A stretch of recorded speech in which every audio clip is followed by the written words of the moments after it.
welcome to the vlog. Let me get the weekly TBR over here. That was really heavy, but yeah, the theme of this one's just gonna be reading thrillers because it is spooky season, or we are going into spooky season. So the first book is not spooky at all, but it is Erin's Diary by Lisa McGee. This is a Derry Girls book. Derry Girls is a TV show on Netflix here in America, and it is following this group of friends in the 90s in Ireland, and they are on the Northern Ireland border, so you know there is a lot of wild stuff going on. The Troubles is what I'm talking about. And Erin is who I would say is the main character, and throughout the show we see her writing a diary, and this is what she was writing. Next, we have Uncle Paul, and we are actually going to read the description here together. Another face, cool and smiling, framed against another rose arch. 15 years ago, cool in spite of the summer heat, smiling for the last time before the fearful discovery was made. The holidays have begun. In a seaside caravan resort, Isabel and her sister Meg build sandcastles with the children, navigate deck chair politics, explore the pier's delights, gorge on ice cream in the sun. But their half-sister Mildred has returned to a nearby coastal cottage where her husband, the mysterious Uncle Paul, was arrested for the attempted murder of his first wife. Now on his release from prison, is Uncle Paul returning for revenge, seeking who betrayed him, uncovering the family's skeletons? Or are all three women letting their nerves get the better of them? Though who really is Meg's new lover? And whose are those footsteps? This is a classic thriller from 1959 is when it was first published. And let me show y'all just the cover here. Here's the back cover. And then the front. I think this is going to be a great transitional piece as we go from fall, or go from summer into the fall. So we will be starting that. We will be annotating, and this is going to be the main book featured in this video. Next, we have my mood read, and that is Women, or this is the main title, so I'm like, why is it so small? But on Goodreads, if you look up the book, that's the main title. It's No Place for the Weary Kind, Women of the Smokies by Courtney Licks. This is about all different kinds of women, musicians, hikers, nurses, who all had some kind of correlation to the Smoky Mountains and their culture. And I'm going to be reading about 2 women a day in here, 1 or 2, it just depends how long the chapter is. But I got this book when I visited Waynesville, North Carolina last year. And lastly, we have my ebook, which is An Echo in the Bone by Dana Gabaldon. This is the 7th book in the Outlander series. This is during the American Revolution, that time period, but with some time travel elements involved. And those are all of the books that I intend to read this week. I know last week I told y'all that I would be doing a different tabbing system. Literally, since I only have 2 colors of tabs left, this would be writing and for favorite scenes. I am just going to be using these tabs for whatever, rather than color coordinating it, just because I have only a few left.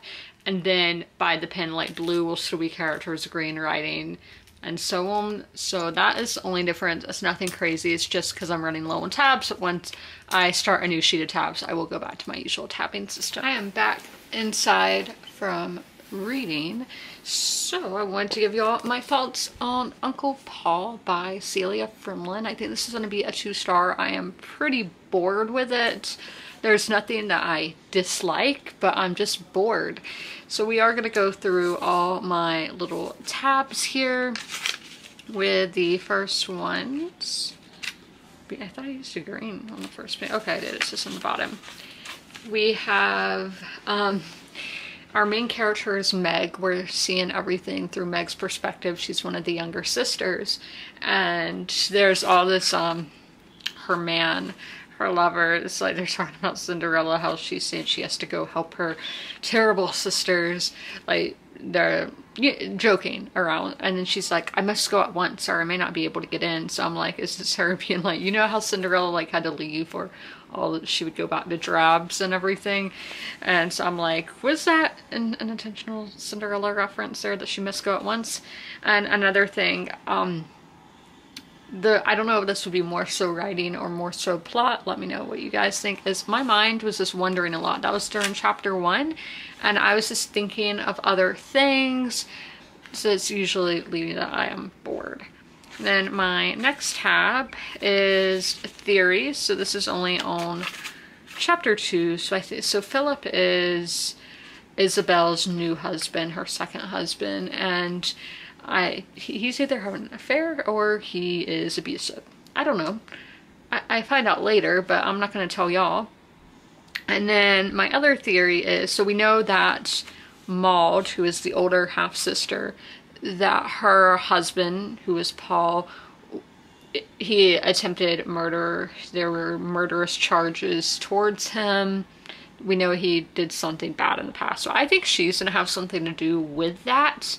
Maybe he took the blame for her killing somebody or something like that. So I think that she's more involved in that story than is let on. Again, just a theory, so I'm not going to tell y'all if that's true or not. And then we have when the title gets mentioned for the first time, which is on page 26. I always underline that when I'm annotating a book because I think it's significant to the story. Our next tab is, this is fast-paced and easy to read. I read 93 pages today. I read a third of the book.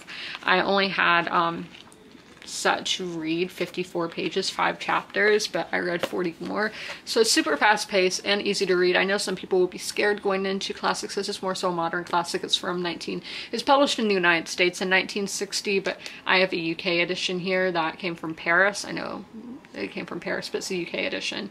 So this version that I have here was published in the 50s. But so I know that people are scared of going into books that are that old, but this is very easy and accessible to read, so don't be scared about the age of publication of this book. So we have Meg's lover, who I was talking about earlier, and that had me thinking, what if Philip or Freddie, who are the love interest of the younger sisters, what if they have something to do with Uncle Paul? What if they are somehow related to him?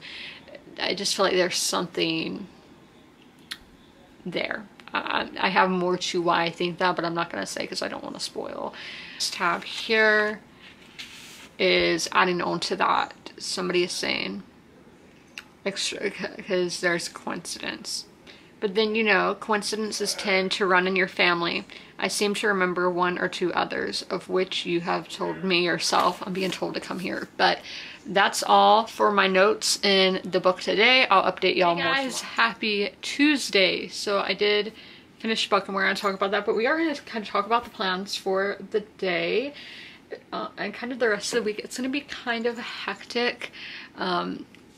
Just some family stuff that is happening tomorrow that I am anxious about, even if it doesn't impact me directly. But you know, you want your family to be happy, comfortable, healthy, and all of that. So I'm kind of anxious, but I know it's going to go by super quickly.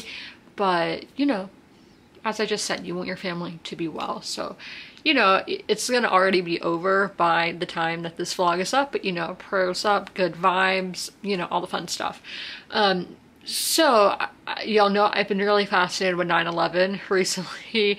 I am going to go to my city's 9/11 memorial this afternoon, or the monument for it, because I can't go on 9/11 tomorrow because, as I said, I have stuff going on tomorrow where I wouldn't be able to drive there or anything like that. So I'm going this afternoon to the park where it's at. I'm pretty sure this monument was made with steel from the Twin Towers.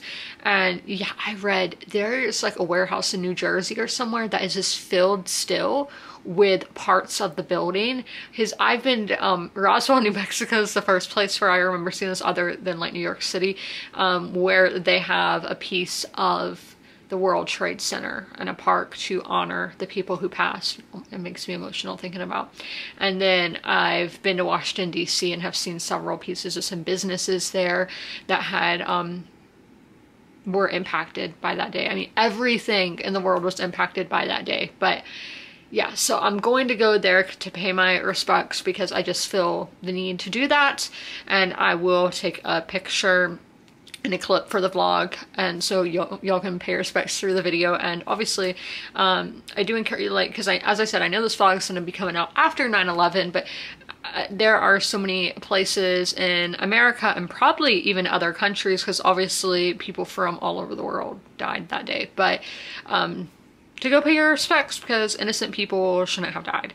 And yeah, so I'm going to do that, and then after that I'm gonna go to the local Italian restaurant. I'm ordering multiple dishes so I have something to eat for the next few days that I don't have to cook. I did cook my dinner last night and I have some leftovers from that, but I'm probably gonna have that for lunch. Okay, so I did finish Erin's Diary by Lisa McGee today, and yeah, I loved it. It's a 4-star read, which is what the majority of the people on Goodreads have said. Definitely agree with them there. And this just reads so much like Erin. It really feels like this is in the Derry Girls universe, because sometimes you'll read these books and it'll be like, okay, cool, we're in Hawkins, but it doesn't feel that way if it's a Stranger Things book or something like that. But this one really feels like, because this is supposed to be a character's diary, and it really feels like it could be. And it was just a lot of fun. It was really just lighthearted. Hopeful is another word that I would use, and funny.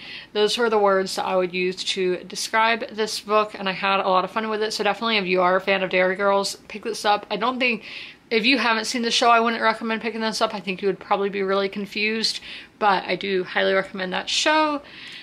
Yes, so our next morning read is going to be one that I'm pretty sure was nominated for the Booker, which is kind of odd because this is a short story collection. They might be interconnected, I'm not sure. It's something we'll look into tomorrow, but I'm sorry my voice is like this. So If I Survive You by Jonathan Escoffery, and as I said, it was nominated for the Booker, and it's taken place in like Miami and Kingston, so probably a lot of the Caribbean. But look at these end pages. I got this book secondhand. Those are the end pages, super cool. And what year was this published? 2022. This is a first edition copy that I have here. This has some kind of water damage on the back, but nothing that I am too concerned by. But we will start this tomorrow, and then tomorrow I'll give you all the details of what that book is about. I just got done reading in Uncle Paul for the day. I got to a little over 70%. I don't remember what the exact percent was. I read 84 pages, and I only have about 70 more pages of the book, so this one has definitely gone by really fast. I was originally going to read the audiobook, but then I found out there's no audiobook, but it's still very fast and easy to read, so that's been great when I had originally planned to do an audiobook. But let's go into my thoughts. There's not a whole lot of new thoughts today, but obviously this is a vlog, I'm going to tell y'all my thoughts. In those books where they're at a house and they're hearing things, and this is a like vacation rental. I don't know if that's what you would have called it back in the 1950s. And they're hearing footsteps. I'm like, what if it was literally just like the landlord like checking on the house and checking on the people? But you know, it's not going to be like that. This is a thriller. This little section, so remember, we are at like a little beach coastal town. The sand that ran warm and silky through her fingers might have been the sand of a desert. Yeah, like people always say deserted island, but when there's no ed, is it desert island? You would never guess from the serene and ancient feel of it that it had been dug and mauled by 10,000 spades, that it had been jostled side by side with 10,000 ice cream cartons, that chocolate wrappings and lolly sticks had found their home in it, no less than prehistoric shells. That's crazy to think about at the beach, how you had these shells that are ancient, and then the lollipop sticks and ice cream cartons is, yeah, it's crazy to think about. And then who do I think this book would be good for? I'm really getting Ruth Ware vibes. The Death of Mrs. Westaway, because that book takes place in Brighton, which is a coastal town in the UK, and there is some like fortune telling, and that is tarot cards, and you get those elements in this book as well. So I don't know if Ruth Ware actually took inspiration from Celia Frimlin, but I do think there are similar vibes. So if you like that book by Ruth Ware, then you might like Uncle Paul by Celia Frimlin. That is my update for Tuesday, and I will see you. To start a new day, it is Wednesday. I'm going through all the anxious stuff right now that I told y'all about yesterday, and people are probably like wondering, what is that? Well, it's not my as I told y'all, I'm not personally going through this, so I don't want to share somebody else's information and what they're going through without their consent. So I'm not gonna say what it is, but if you know me personally, feel free to ask, and if I feel okay telling you, I will, and if I don't, I'll be like, hey, I don't feel comfortable saying. So it's as simple as that. But we are about to start a new book, and that is If I Survive You by Jonathan Escoffery. I did get confused for a minute because my book does have this like paint covering some of the letters, but it's okay. And I'm seeing how long these short stories are because I don't know what I'm getting myself into lengthwise. 44 pages. I don't know if I'm going to be able to read all of that right now. Wednesday is my off day. Yeah, I won't be going to Target today either, but yeah, so I don't know if I'm going to be able to read all that. We'll just have to see how it goes. But here is the description of the book. In the 1970s, Topper and Sonia flee to Miami as political violence consumes their native Kingston. But America, as the couple and their 2 children learn, is far from the promised land. That reminds me of Infinite Country. I don't remember who that book is by, and I can't see it, but that's a really good book. Excluded from society as Black immigrants, the family pushes on through Hurricane Andrew and later the 2008 recession, living in a house so cursed that the pet fish launches itself out of its own tank rather than stay. But even as things fall apart, the family remains motivated, often to its own detriment, by what the younger son, Trelawney, calls the exquisite racking compulsion to survive. Masterfully constructed with heart and humor, the linked stories in Jonathan Escoffery's If I Survive You center on Trelawney as he struggles to carve out a place for himself amid financial disaster, racism, and flat-out bad luck. After a fight with Topper, Trelawney claws his way out of homelessness through a series of odd and often hilarious jobs. Meanwhile, his brother Delano attempts a disastrous cash grab to get his kids back, and his cousin Kooky looks for a father who doesn't want to be found. As each character searches for a foothold, they never forget the profound danger of climbing without a safety net. Pulsing with vibrant lyricism and inaudible style, sly commentary, and contagious laughter, Escoffery's debut unravels what it means to be between homes and cultures in a world at the mercy of capitalism and whiteness.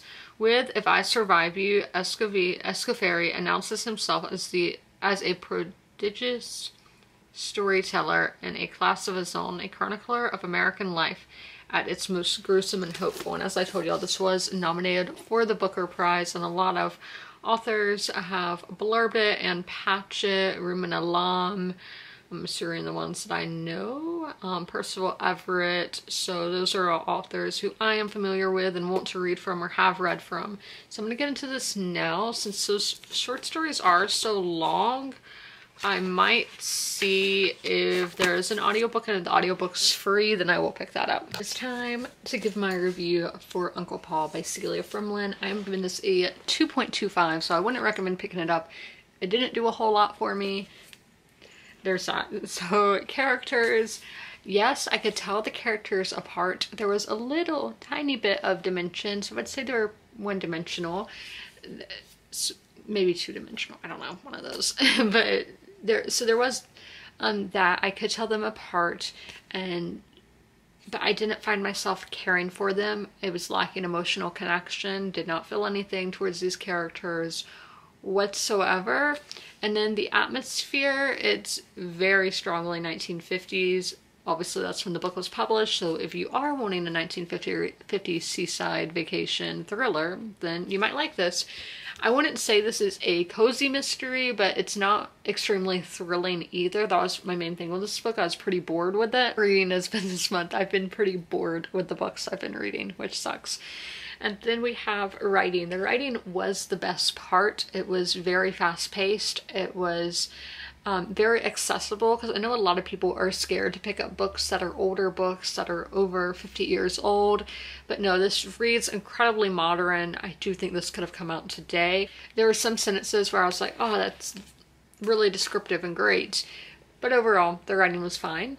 As for plot, I do think if we go by the description of this plot, this does sound really intriguing, and I was intrigued. I wanted to know how this mystery would wrap up, but overall it was lacking a lot of logic. It was this, why is nobody picking up on any of this? Why are they all thinking this? It lacked a lot of logic, but as I said, there was intrigue. I was wanting to know how the author would wrap up the story, and overall, I didn't really care for this book. I didn't hate it. I didn't love it. I didn't like it. I didn't dislike it. It was fine. It didn't do anything for me. So I wouldn't recommend picking it up, but maybe if you're still interested, give it a go, because that's my thing. If something intrigues you, go for it. And those are my thoughts on Uncle Paul. So at 7, it's currently 6:47. I'm going to get into the graphic novel for A Clash of Kings Volume 2 by George R. Martin. You can't really see the art in the cover, and then the back. This is kind of cool how in different lighting it appears different. So I'm going to be starting this one next. Totally did not tell y'all what this is about, and I realize some people may not know what A Clash of Kings is. That is the sequel to Game of Thrones. Like, is the TV show Game of Thrones. This is stuff that's on the TV show, but A Game of Thrones is the first book in the A Song of Ice and Fire series, and then A Clash of Kings is the second book in the A Song of Ice and Fire series. So I'm not going to really say what happens in this, and I don't think I need to tell y'all what happens in Game of Thrones. If you don't know, you can Google it. Go watch the trailer, because at this point, adaptation is really great. And then things get crazy, and we're not going to talk about that here. So I am going to start my graphic novel now. I've had this one for so long. I think I bought it in Charleston, and that was like 2018. Maybe after, I don't know, but it's been a long time. I'm in reading position, so I definitely did not get this in 2018 because it was published in 2019. And I looked on Goodreads, and I've had this one for 2 years. So I was probably thinking the first book or one of the other volumes in the series, but I just wanted to correct myself. I got to the halfway point in No Place for the Weary Kind by Courtney Licks. I haven't really given you all my thoughts so far on this, so we're going to do that now. I'm going to start out with my complaint, you know, because there's only one complaint, and that is there's a lot of contradictions in this book, especially in the first section, which was No Place for a Weary Woman, Making Life in the Smokies. So we have these women who are like on farms or in cabins, you know, that kind of thing. And in some sections, it's like the farmland in Appalachia is great. In others, they're like, it's awful. The depression was really bad because they couldn't grow anything. So I'm like, what is it? Is it bad or is it good? Or are they growing a lot of food? Because like on one of these, the preacher was coming over to their house and they made a huge meal. So I'm like, what is it? But the another thing is these, again, I've read half the book. I've got into this whole side. These have all been white women, and I just think when there's obviously other people of other races there, so hopefully it does get more diverse as we go on. I'm not saying these women's stories aren't important, but I do think some people of color could have been mentioned as well, because if you go to Appalachia, you're seeing people of every single race. At least in my time there, I've seen people of every race. So I don't know why that's not present in this book.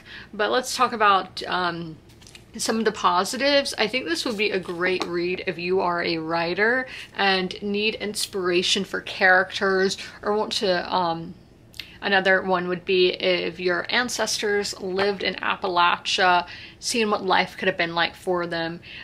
But I think this would, obviously this was published in 2016, so Outlander had been published for like 30 years at that point. Diana Gabaldon could have got a lot of inspiration from this, and I'm sure she had researched some of these early settlers of what life was like on a farmstead in Appalachia. So I do think if you want inspiration for your writing, for character work, books like this are a good place to go. And if you want to know what life was like for your ancestors, this would be another good place to go for that. And the writing in here has been beautiful. Courtney Licks, I did not expect the writing to be so good, but sometimes it does get repetitive after a while, so I wish more so that this book would have been in chronological order by the women's lives, rather than being like, okay, now we're doing just artists, now we're doing just surviving in the mountains. So it does get kind of repetitive, and some of these sections I do think are a bit lengthy. I always complain about things being too long. I am sorry, but that is just not my writing style. So I would give this like a 3.75 is what I am thinking. And yeah, so there's that. I will be reading Outlander after my bath. I'm gonna go get a bath now, and it's gonna feel so nice because I've worked out a lot today. I typically don't work out on Wednesday, but I was just so anxious. It was giving me something to do and putting that adrenaline somewhere good. So I do feel good, like my body feels really good from working out. But you know, it's nice to get a bath after all of that. So I'm going to go do that now and stop rambling about this kind of stuff. I'm ready for the day yet. It's Wednesday. I'm still in my PJs, but I'm about to head out to Target, and I don't know what I'm doing for lunch because there's so many options. So Chick-fil-A, you can get delivery, but from the location I go to, if I get delivery, it's DoorDash delivering it and not like officially Chick-fil-A delivery. So I don't know if I want to do that. I could also do drive up and go in the restaurant and pick it up, but I don't know what I'm going to do. But I am going to go to Target. It's going to be a really quick trip. And yeah, I'm honestly so hungry because I did not end up getting the 2 meals from Chibo's. I've had every meal, but my meals just have not been as big as they usually are. So I am really hungry and cannot wait to go get groceries. I did not go to the grocery store on Sunday because the football game, and then I wasn't able to go yesterday. I'm still anxious for stuff that could happen today, but you know, I got to 25% in If I Survive You, and this one, it's giving 4-star category vibes. Yes, I am very much enjoying it. And how I was scared of it being dense or anything because the short story was almost 50 pages. No, this reads very much at a medium pace, so don't be worried about that. There is an audiobook, but it's not free, like free in your subscription, so I wasn't gonna spend $10 because why would I do that? But I would recommend the audiobook because in the section I read today, the second story, it's from the dad's perspective, and the dad is from Jamaica, so there's a lot of like Jamaican dialect, and in person I am fine understanding that, but like on page I kind of am like, okay, what is this word supposed to be and all that. So I did kind of struggle with that, but I don't think it hindered my reading experience. I think I still got the point of what was being said.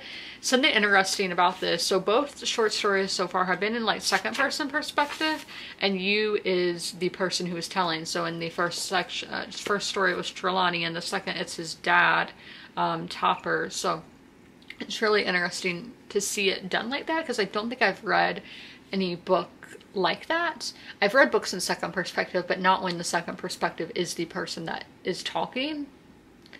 So that was very interesting. The first story that I said was that Trelawney's point of view.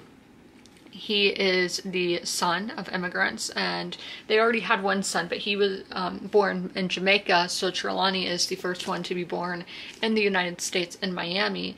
It's just really interesting to see how race and culture is separate in Jamaica versus the United States, because in America, people are like, what are you? They keep asking, like, as in race. And he doesn't really know, because in Jamaica, that's not really a thing. Because his mom's like, you're a little bit of this, a little bit of that. Going, she was like, you have some Italian ancestry, you have Irish, you have Arabic, and all of this stuff is what she was telling him. So he's really confused of not knowing where he stands, because so he's like, okay, do I hang out with the Puerto Rican kids? Because they're also Caribbean.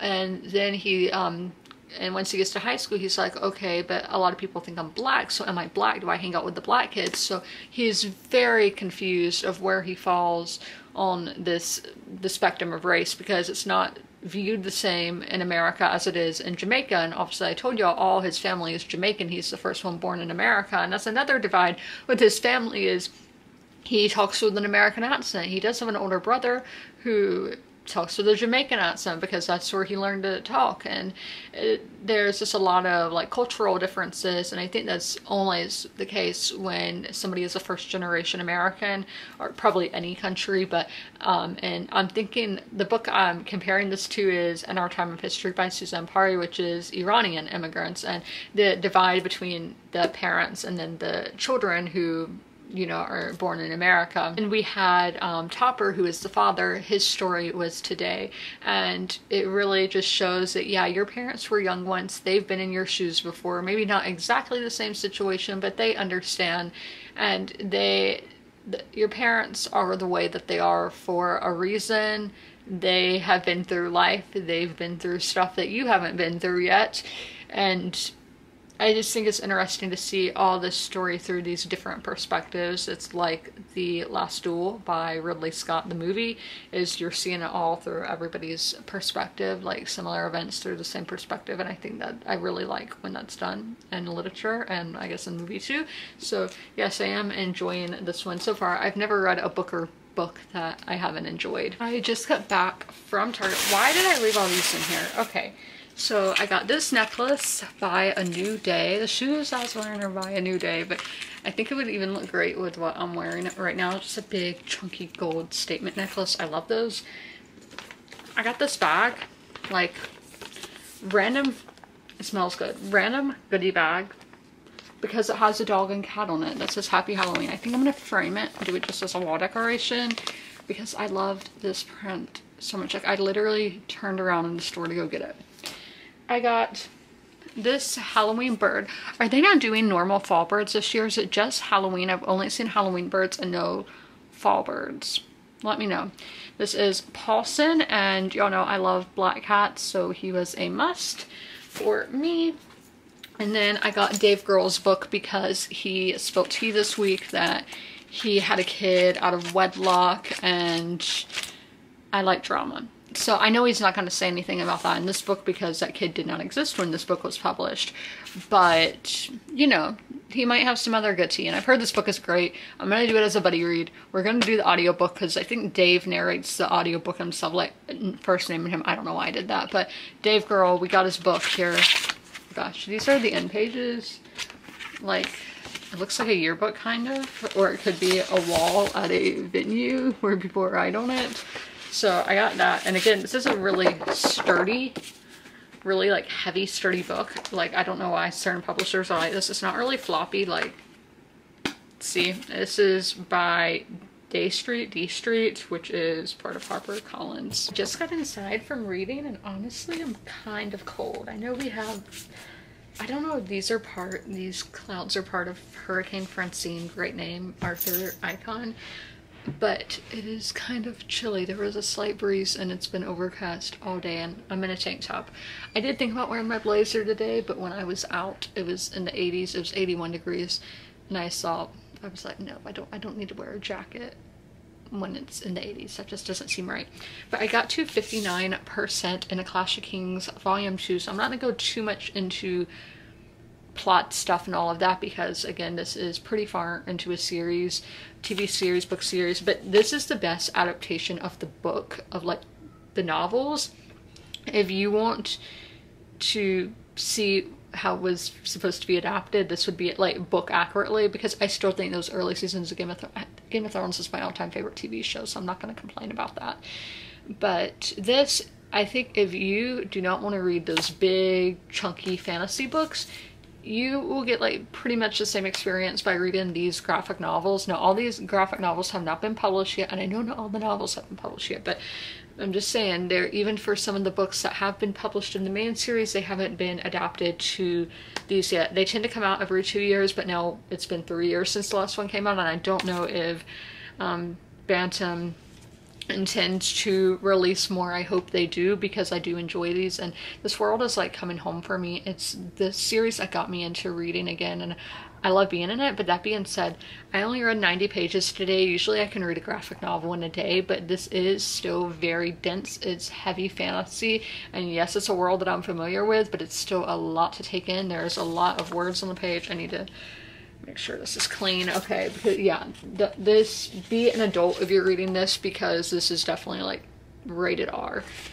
But there's a lot of words on the page, and it is a lot to take in. There's a ton of political intrigue and everything, so it does take me a little longer to read than a normal graphic novel would, but I do think it's really worth it because I am really enjoying my time with that. So I'm going to have dinner. I think I'm going to make some pizza, and then I have what is it, Thursday Night Football tonight, which is on Amazon. So I'm going to watch some of that. I'm going to watch until it's time to read again, which will be at 9. So I'm going to go make some pizza and change for the football game. But I know I gave y'all an update on No Place for the Weary Kind yesterday, but there was some stuff that I forgot to say. Also, I was complaining about this only being white people yesterday.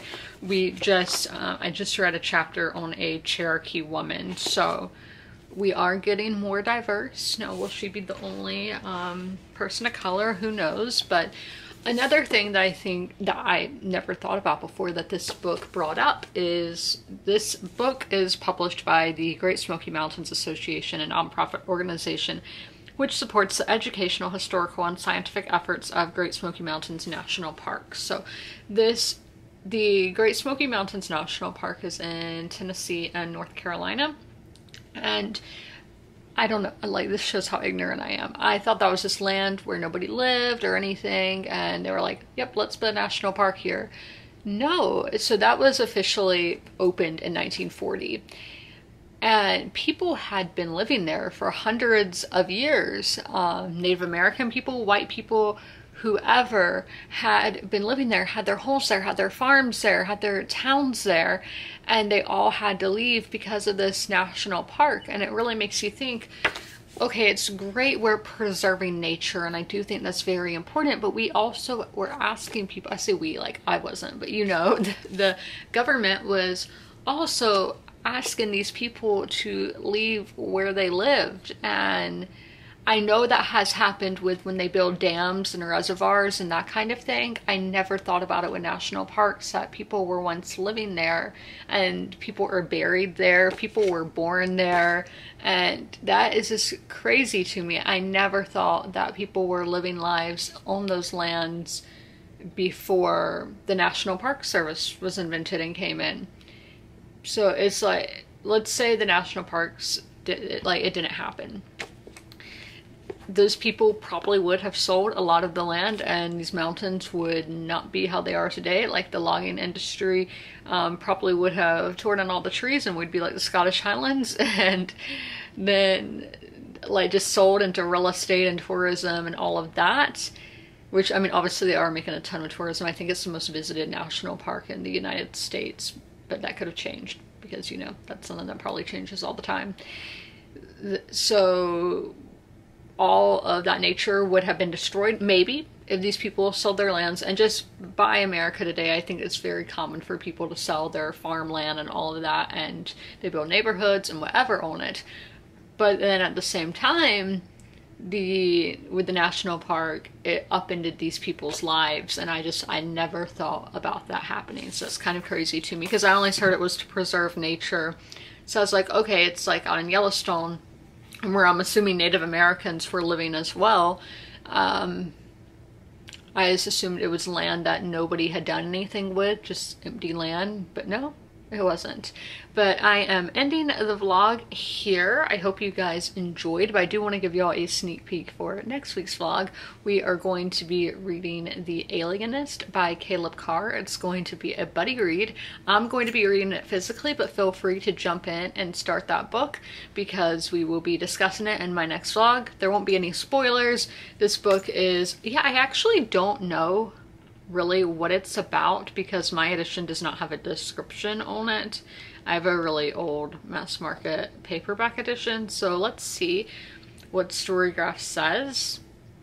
The Alienist by Caleb Carr is a gripping and atmospheric read that will captivate fans of historical, suspense, crime, and psychological thrillers, particularly those who enjoy immersing themselves in the gritty and fascinating world of late 19th century New York City, where the lines between good and evil are blurred and the pursuit of justice is a complex, exhilarating adventure. So that sounds like something that would interest you. Feel free to join me in reading that book and leave comments on the next video or on the next vlog, and that's the book that the next vlog will be featured on. But I hope you guys enjoyed this video, and as always, comment, rate, and subscribe. And don't forget to ring that notification bell to be notified when all my videos go live. If you made it through this whole video, leave a leaf emoji in the comments below. Bye! We might have not got penny content in this vlog, but look who showed up at the very end. He's mad that I'm holding him up, and he has hair on him, but Fred is here. We love him very much. The bow tie guy.